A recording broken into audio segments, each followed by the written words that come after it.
Hey guys, welcome to the Caulfield review with Melbourne Pro, Aaron Gooden. How you going, mate? Very well. Yeah, good card to review, I think. I think there's plenty of money to be made out of it going forward.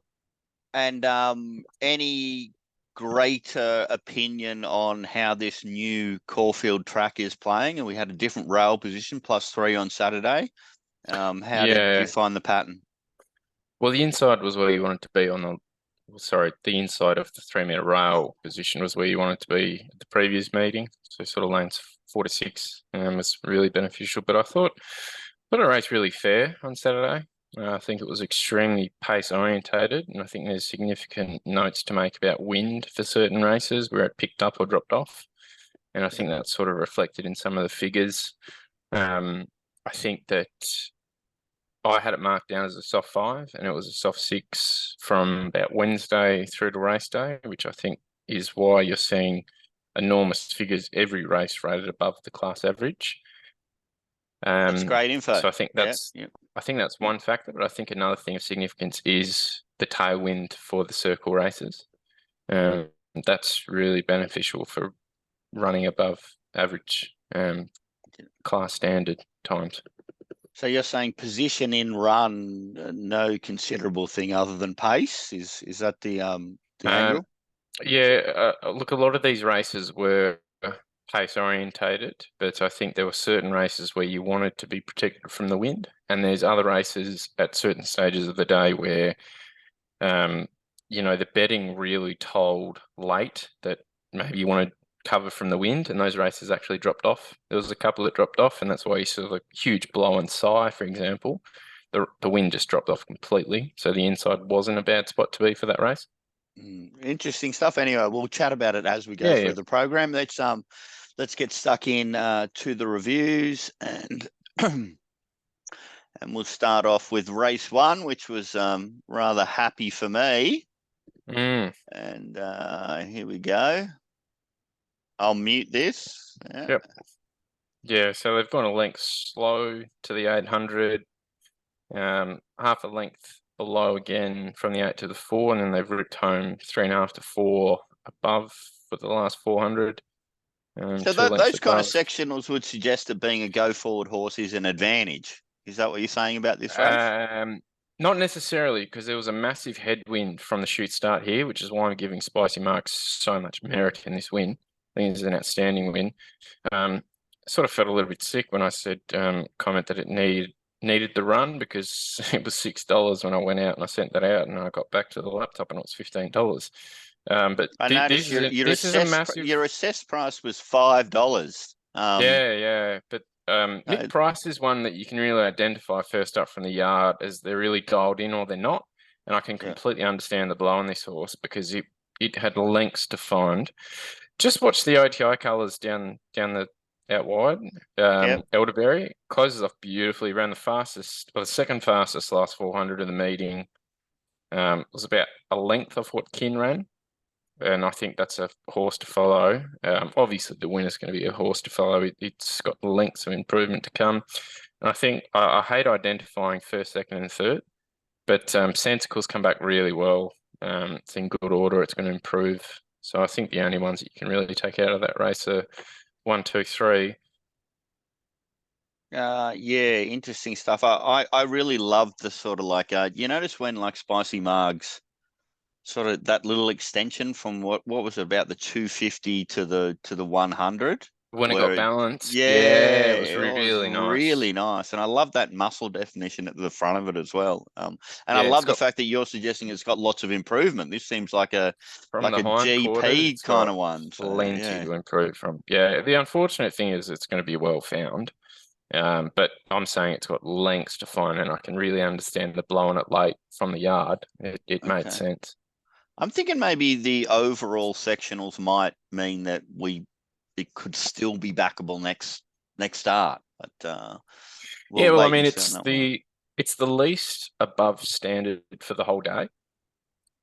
So I think it's almost about par really because I was rating it a soft 5. But Mm.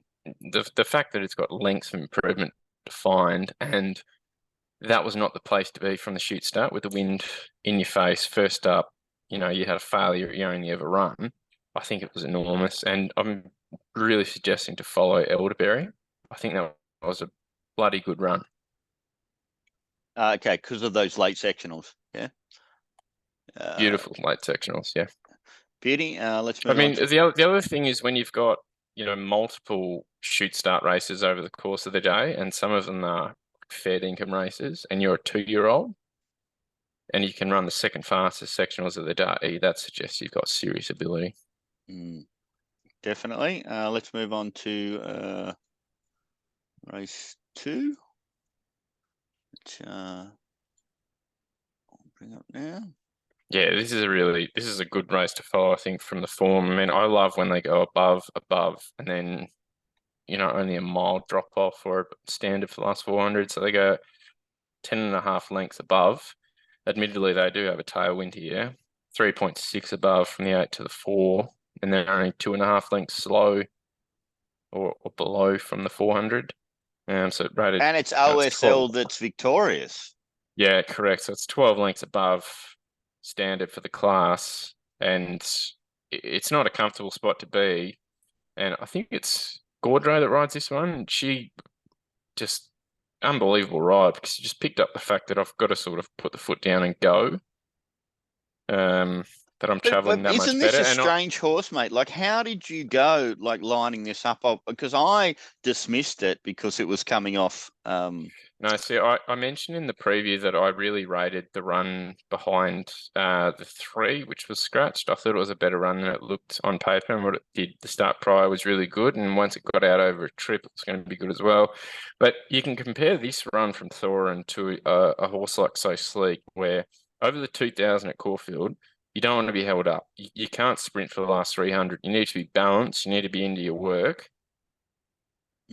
and sort of clear air from the 400 to the 600. By the way, there's a lot of very weak performances in this race, but like off the bit from a long way out. But that's why this ride, I think, is just so good because you've got them all uncomfortable. Like Aristonis, I think Aristonis is actually a pretty good run. Like he has to track nearly 10 wide going around the bend. Thorin's already pinched it. The run of Future History's pretty handy. But I still think the run of Aristonis, you can't bin it.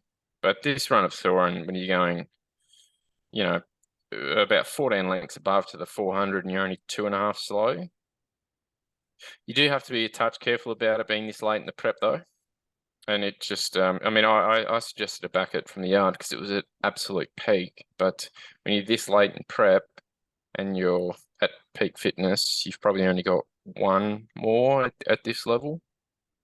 Yeah, it's kind of interesting, that one, because I mean, I love the win. Sitting OSL and being a dominant winner like that is a big tick for me, but I don't like late preparation because it's so obvious to the market rather than it having upside or drop off. You won't get a price next start. Yeah, and I'll mention one thing there about Aristonis, guys. Now clearly I had marked it on top, but I just suggest to you, if you can't take, what did it SP 225 or something like that? Yeah, map You negative. cannot take that price on a map negative horse unless it has absolute conclusive form that is multiple lengths better than the opposition. Yeah. Now, my position was here that I was already invested on it, and people out there know that I don't crunch, so I was stuck with its position. Saying that, I mean, I feel silly now that I didn't get my stake back at least by laying it at the shorts, but that's not the way I play the game. So. It was trading around $2 at the 700-800, which is a bit wild. It's better suited on a bigger track. I wouldn't give up on it. It's got clear ability. I thought it ran really well. I wouldn't be giving up on it just yet. Okay, beautiful. So the horse to take out of the race is the winner with reservations because of late preparation.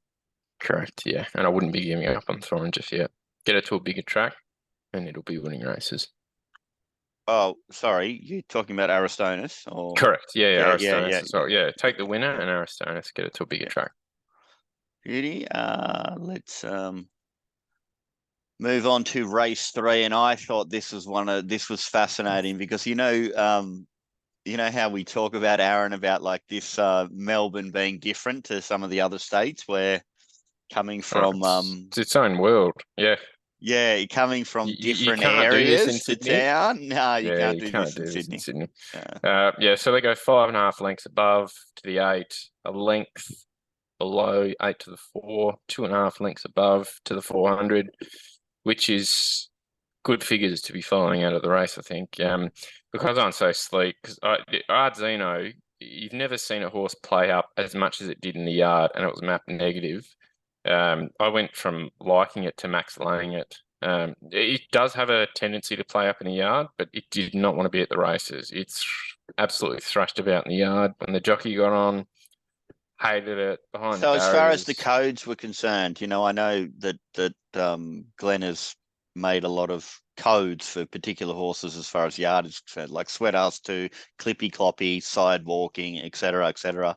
You're not it's Uh, sweated up, obviously, but you're just saying carried on like a pork chop is yeah, your yeah, it didn't want to be there.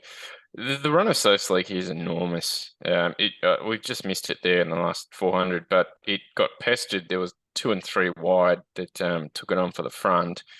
And this upwards, I'd marked it 50s. I was giving it none. So I felt a bit sick at this stage, knowing that it was going to collapse in under it, which it did. And over the 2000 at Caulfield, you can't be sprinting off a dime over the 2000. You need to build into your work.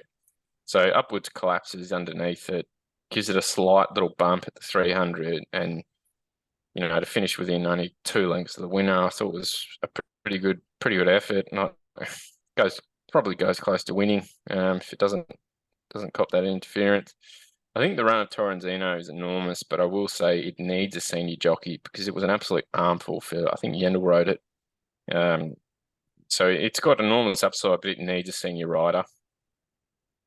Ran the 4th fastest last 400 of the meeting as well, which is only 2 lengths off what Kin ran. So if you're doing that over 2000, yeah, you've got clear ability.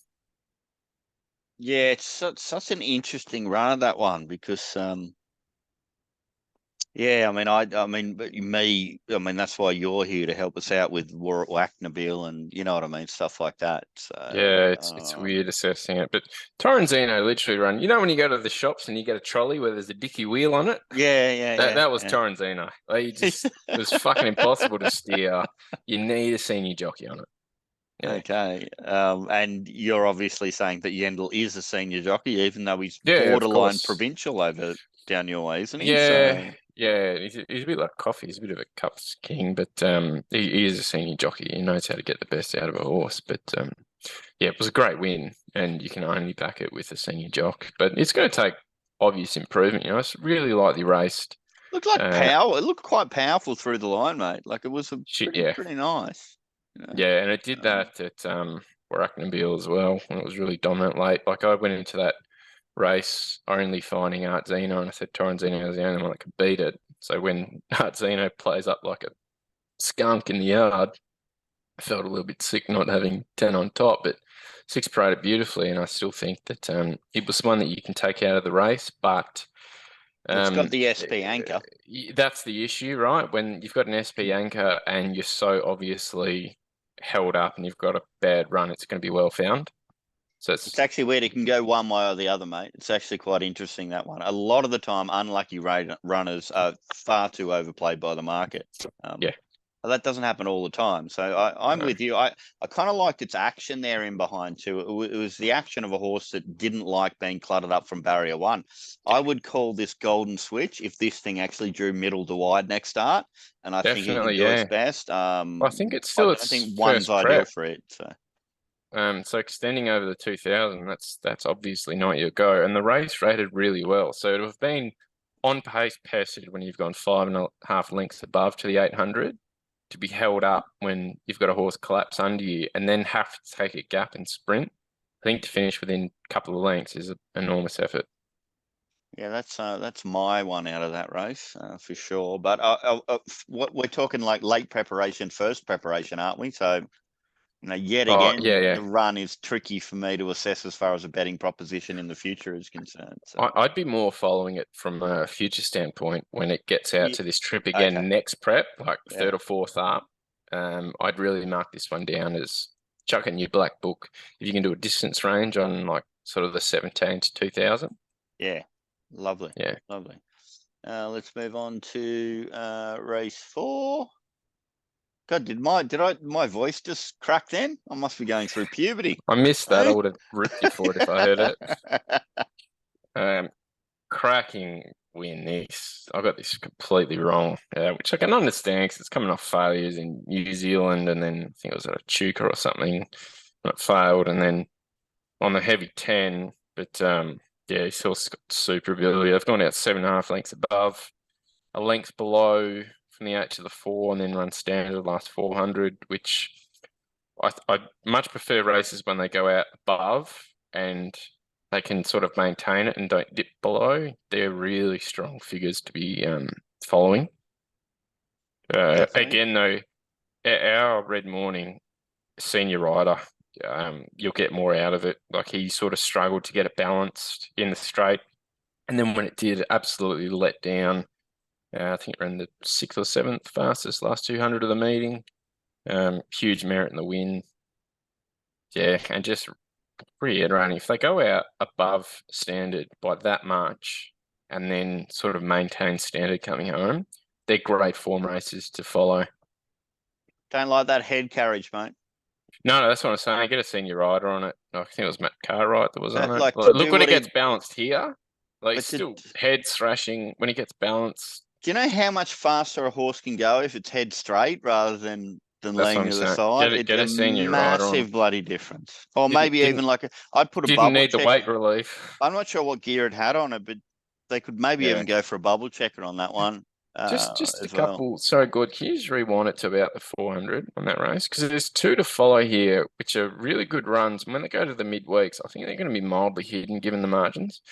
Impending in the pink and yellow, it's about 4 wide there, and Snick coming down the outside, which I think is still a maiden. Gee, they close off nice, and like they're really hidden runs at big prices. And I think when they go back to the midweeks, I think you'd be getting a price. Well, there's one for me if it finds the right week race. And it was this Toronado Rouge. You can go to something weaker and do something. Yeah, I think you can follow this race with a bit of confidence, and I think you'll be getting prices because, yeah, I love the above and then coming home in standard. That's strong stuff. She's pretty rich. I mean, it did what it always does. It runs holes, and that's about all it can do.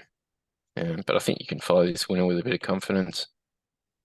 Yeah, I just like that head carriage. If it gets it right, wow.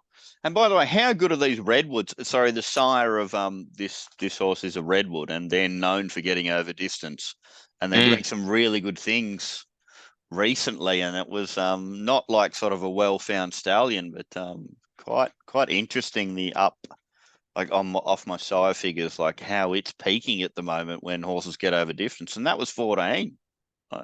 Yeah, I mean, even in New Zealand, they chucked it over 1,300 at its second start, so they're suggesting, yeah, trips its go. Okay, let's move on to race 5, and let's have a look at this, which was I really appreciated your information in this race. Yeah, this is an easy watch, this race. Yeah. Massive win too. They've gone out 11 lengths above, 3.5 above from the 8 to the 4. Now they've come out 5.5 lengths below from the 400, but shit, they're entitled to do it. Like it's 10 lengths above the class. I still think the run of Mensa Missile here is fucking enormous. It's the only horse that's run on pace and done anything. It's sort of looms like the winner at about the 200 as well. Yeah, but you wanted to lead. Like, were you expecting River Plate to cross it? Yeah, I was expecting Vasmin to lead and River Plate to sit outside it, which is why I was so against River Plate. But like, watch what River Plate does, right? So Mensa Missile's tagging at 3rd here. River Plate is favourite in this race, I think. Drops out hopelessly. Well, it was soft, wasn't it? Because it was shorter and then blew late. But yeah, but that's because it was expected to sit OSL, which was just going to be torture. But when it found the front, I still don't understand why she went out so fast. But run of Mensa Missiles is enormous. I wouldn't give up on River Plate. I really potted it on Saturday. I gave it sort of none, but I think you might get a price about it at the midweeks. Because it's Well, just you're gone out leader back so in grade, mate. fast. Leader back in Yeah, and grade. you've gone You know, out like yeah. 15 lengths above to the 400. Men's Missile's done an enormous job. You've gone out 15 lengths above here. Men's Missile's been beaten 2. It's Yeah, I Aaron know, but it doesn't help Bay's. my wallet, Aaron. It doesn't help my wallet, mate, and that's all that Well, Aaron matters to Bay, me. beautiful result. Hopefully you followed that off the No, sheet. Had it marked I about was really happy 6 and it was because 18. I actually adjusted my betting because of the information. That's what I was happy about. Yeah. You didn't make it it wasn't a great result for me, but it meant that I didn't let's say get Yeah. hurt too badly. You know what I I think mean? the So, runs of Aaron Bay, Aspen, Colorado, when it extended really nicely late. There are a couple to follow, and I think that Mensa Missile, I think, is just going enormous, and they're really hidden runs. Like the OSL run first up was a bit hidden, and then that run there is significantly better than it's going to read, being on pace in a hectic speed second up, and sort of loomed up to the 200. I think third up it's going to peak, and I'll be having it shorter than whatever the market does okay, third up. I'm just going to check out a little bit of information on this horse because obviously I've backed it twice now and I haven't collected, and I backed favourites, guys. Well, this obviously has not been favoured in either of its starts, but can I find a way to back it next start? Oh, fuck yeah, I can. Oh, up in distance, lead. Yeah, up in distance on a firmer 1600 track. meters, 1600 meters lead. Yeah, it'll peak Definitely third a up. bet, man. Yeah, And I'm it'll be slightly very keen missed to yet follow again this. too. It'll be a bet, sure. Just like it was missed in this market early, like the prices went up and they were ridiculous, and it got backed into tens off about 20s, which is about what I marked it, around tens. Yeah, third up, it's going to peak. I like Yeah, it going forward. yeah. By the way, you can't eat overs, mate. You can only eat money. Yeah, I know. I know.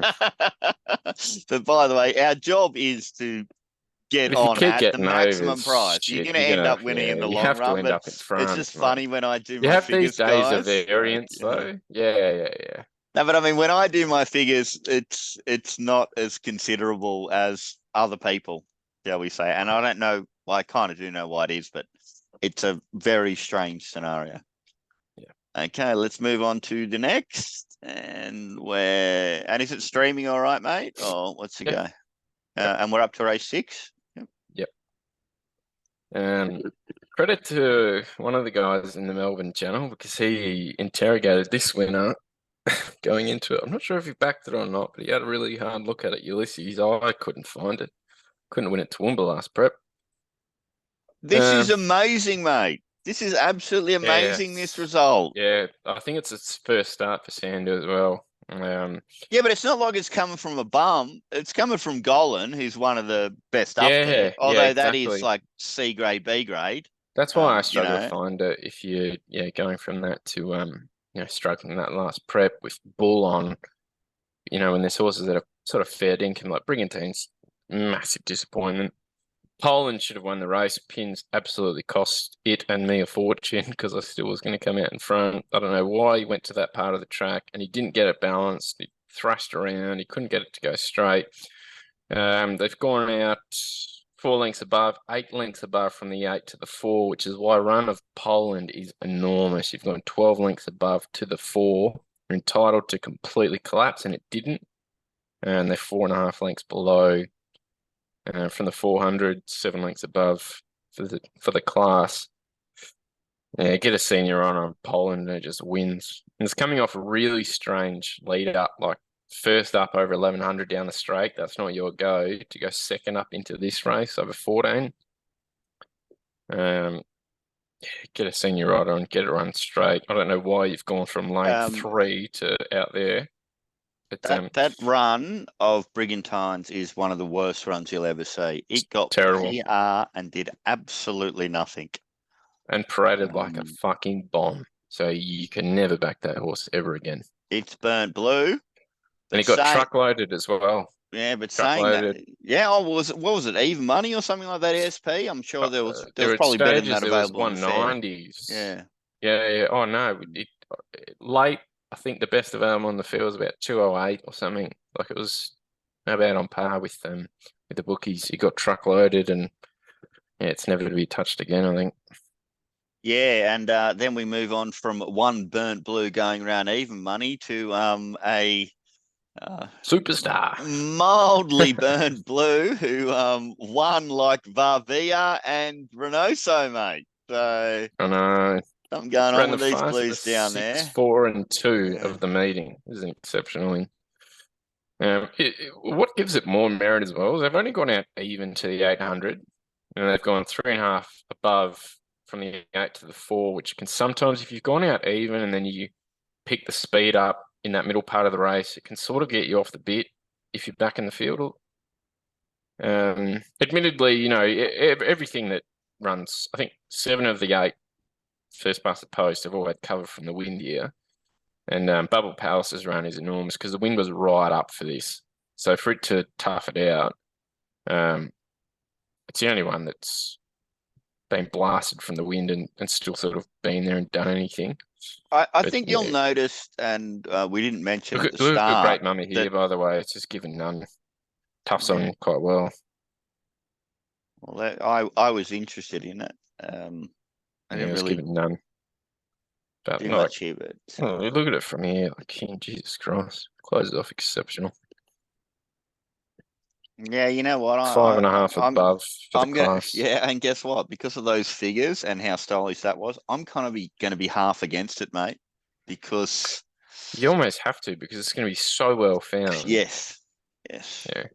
You're going to have to play Sherlock Holmes in the race that it runs in next start. No, look at this. It's a barrier trial. Seriously. Yeah. Barrier trial. It's super dominant. Like fastest figures the whole race.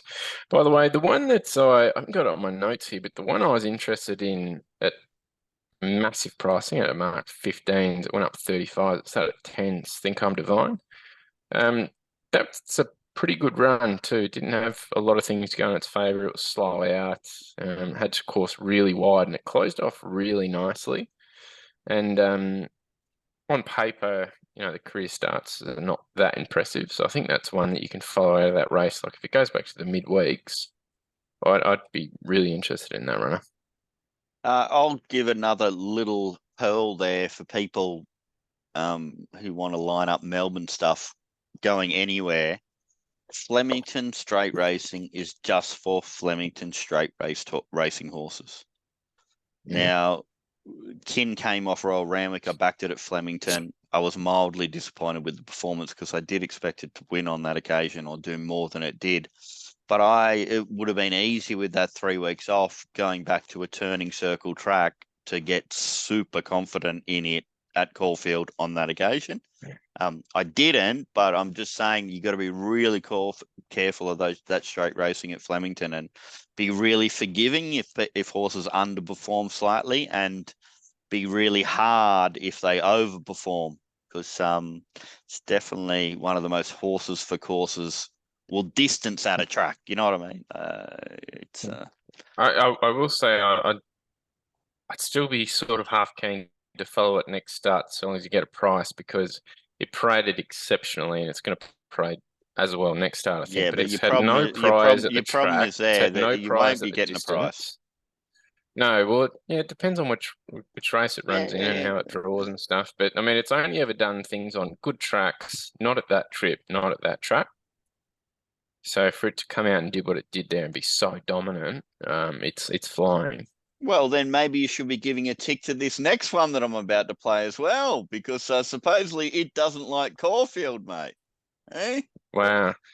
I will say, for this race, when they went out to the gates, the wind dropped off. You could have dropped a pin from your chest and it would have landed on your foot. The wind was completely non-existent. So this blew significantly because you didn't want to be copying a crosswind from inside gates, which was told in the previous race, right? Like only, I think it was, as I said, 7 of the 8 past the post were protected from the wind. Dropped off completely here. Gone at half a length slow or below to the 800. 4.5 length quicken up when they sort of take each other on from the 8 to the 4.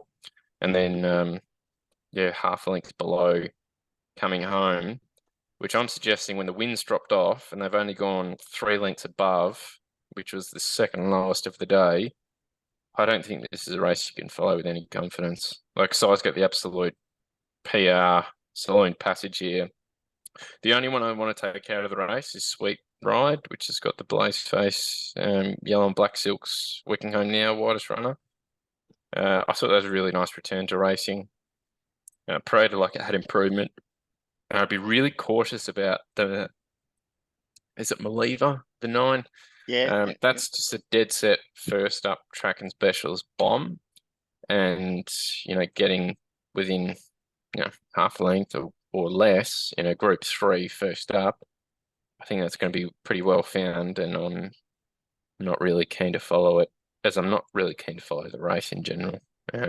Like if you're a Group 3 over 1100 and you've got horses like Elderberry in the first running the second fastest 400 of the meeting, when the wind was up as well, like I didn't really like the race. My horse to Keen to follow be out of that. against it. Well, my horse to follow out of that race is Sweet Ride as well. Mm. Particularly because I pay more attention to yard comments when they when the horses are early preparation. Yeah. And if you do a run like that, you know what I mean? Like to work and cover that ground and still have upside, I think it's a sign that the horses come back pretty well. Like that action late too, mate. You know what I mean? Like it extended beautifully. I think that was one of the ones I went out of my way to mention that it was the first time I'd seen it, and it was such an impressive tire, but it had some improvement to find. So anything it did there was going to be. And for Melbourne guys out there, obviously, I've got a lot more handle on the Annabelle Nation than anybody else in Australia, probably. I can guarantee you that there's something up the sleeve from first up to second up, the way she trains them. So it's interesting. It'd be interesting if it comes back from Sydney, mate, because what am I going to do? When you come back from Melbourne to Sydney, I've got to be negative on you, particularly for a shorter distance race. Yeah, and of how am course. I going to handle that? I don't know. I did back Barbie Fox going up to Sydney there on Saturday, Aaron. So, oh, did you? Gee, that was a great run. Fucking hell. Yeah, it was rather Sorry, unlucky. I just want to mention something quickly on race 7, which I forgot to mention because I was really with Smile and Wave, coming off what it did last prep, and I liked the trial and jump outs. I think it was just trial. I got the impression you weren't keen on it. So did I read something wrong going there? into it, so into the preview, I really liked it, and I marked it around what the market had it. I went out of my way to make a comment with the yard. It moved like it had a serious issue, and you did not want to be with it. And I was sort of surprised that they ran it because, I mean, if you can see there's obvious foot issues from the yard, I just don't understand why with you're a going to run it. And it hypey came out horse. only... What you're saying? It's a hypey horse. Yeah, so then yeah. You don't take the risk. No, but it wasn't moving fluidly at all, and there was a clear issue. And I max laid it each way when I was with it pre-race, and it just went like an absolute busted. So what I'm suggesting with that horse, though, pen that run, so long as it doesn't run in the next 3 weeks or whatever. And if it goes for a spell, don't be surprised because there was a clear issue with it. I'm very surprised that they ran it, and you might get a price about it next time because it was an absolute failure. Yeah, But just be cautious about it. Like you almost want to see a trial before the next run to make sure those issues are resolved. Or you want value. You want or you get a price. You're going to get. Yeah, of course. Because, I mean, maybe it's not here with us, but at the right price, you're going to have a crack, aren't you? There's one thing that we were talking off camera before we started recording, and you were saying that you were a little bit doubtful of some of the time. So you've been hand timing all afternoon just to double check. Can you give the guys a bit of a synopsis there? Yeah, I just chucks. I always do like a little A4 cheat sheet. There's obviously stuff behind it, but I always use that as a cheat sheet from the meeting where I reflect back from the races. And I've put that up in the chat room, but I will say that I use punting form, and they posted times for about 6 of the 9, I think, and then they took them down. I think that's because there were issues with some of the races, and you saw it on racing.com when it was live, and they do those weird 13 seconds and then the 9. They were ridiculous. So fucked. Yeah. So I think there's about 3 races from memory I had to do by hand. So they're, put an asterisk over them. But yeah, I think 6 of the 9 are up, and I've had to do a few by hand. But I'm still really cautious about, like, God, if you've got every race for the day has gone above standard, you have to be cautious because the figures are going to look enormous, and that's just not normal. Mate, that's what I'm saying. Yeah. Times, data, everything has to be taken with a degree of caution, referring it to other points. And if every time is like that, then you know what? You know it's wrong. You know it's Yeah, wrong. I'm And it's a certain that the great track was a edge. 5. But it's a Yeah, great edge because people are going to put in auto about like the minuses or the positive as far as performance at a distance track and grade. yeah, And it's going to be wrong, guys. You've got to use long-term information, which is how we come up with those pars. But you've got to adjust that long-term information if there's something a bit whiffy about the day, which is obviously more reliable information because it's closer to when the event actually occurred. yeah, Long-term data meaning something. Short-term data, even though not as strong because there's not a lot of data points, has got value because it's closer to when the event actually occurred. People have no idea how to analyze data, which I love. I love yeah. it. That's why I'm still so against the side. I've been potting side a little bit, but that race, I think it's just dreadful because it's 3 lengths above, which, you've got races early in the day when the wind was up and they're rating lengths in front of it and the wind was down for the side race. Yeah, yeah. But I mean, don't get me wrong. You've been against it all the time, and I've been with it. And I dropped Well, I off it wasn't on against this it first occasion. up. So. I was against it second up, and it fell in from cover from the wind, but it produced a career peak on Saturday. This is What an are the interesting figures here? race. Figures? Yeah, a length below to the 8. I think this is what I had to do by hand, by the way. 8 to the 4, 4.5 lengths above, and then a length above on the way home. So you're basically going out standard and then ripping home. I've got in my notes here, Flash Feelings, a horse to follow. I think it's the one 3 wide there in the blue, outside Chief Eltony right now.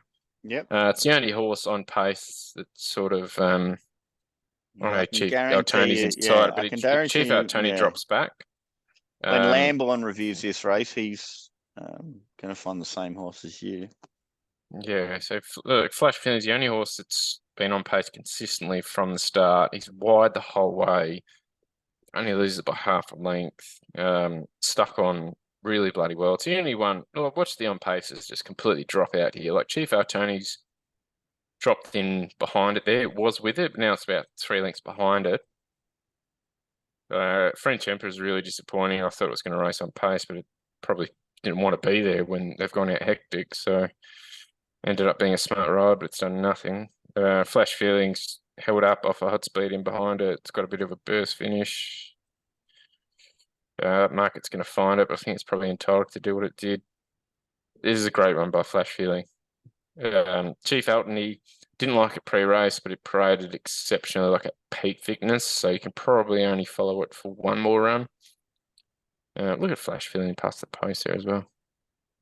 I like 2 horses out of this race. I like Flash Flood. I think you're not giving enough credit to that victory. It didn't get favours, mate. Like it was held up on multiple occasions. And, for horses, when you're getting over to the 17, I mean, this isn't, this distance isn't my forte, for example, but to be held up on so many occasions, over racing, wanting to go faster. Yeah, that's fair. That's a good run. And the other one I like is the one that you found, which is Flash Feeling. So we've got a couple of alliterations there, Aaron. Hey, Flash Flood and Flash Feeling. Hey, cost my mate a fortune because he had a Cornilla with the both of them. So there you go. Oh, you're kidding. Okay, mate. So what? Just another thing. So you're posting some more information in the room about some notes you've made on the meeting. You're getting a little bit more confident about Caulfield now, or true or not true? We can treat it as fair. I think we've had 2 meetings now where it's sort of been pace orientated for most of the day with both cards, and I think the True Rail 2 weeks ago, you wanted to be off the inside a little bit late, but I still think the run of Milford is flashing in my head going, You didn't want that setup. You didn't want those track conditions, and you've run enormous on the inside. So, Aaron, So I know you were mentioning wind during the day, changing patterns, and it's an interesting one whether it's wind or cutting up on the inside. But tracks like I play, like your Kenzos and your Warwick Farms, yeah, all right to be up and in early, and then as the day goes yeah, on, you almost like a gradually Warwick shift Farms as wider. well. So yeah, that's what I'm Yeah, saying. Kenzo Warwick yeah, Farm. yeah. You got a similar feel to that, do you? Or, It seems that way because like the lanes that they were running in 2 weeks ago were the lanes that they were winning in early, and then I don't think there was an obvious advantage or disadvantage, but the runners along the inside didn't perform as poorly as they did overall 2 weeks ago. okay, yeah. So I think, but mind you, like I think I mentioned this in the channel when I walked out and sort of walked the last 200 after the rain came, and I noticed like those lanes were holding up really well. And this is obviously with rain on a new surface, but out wide, if they push the rail out really wide and the rain comes, you don't want to be wide.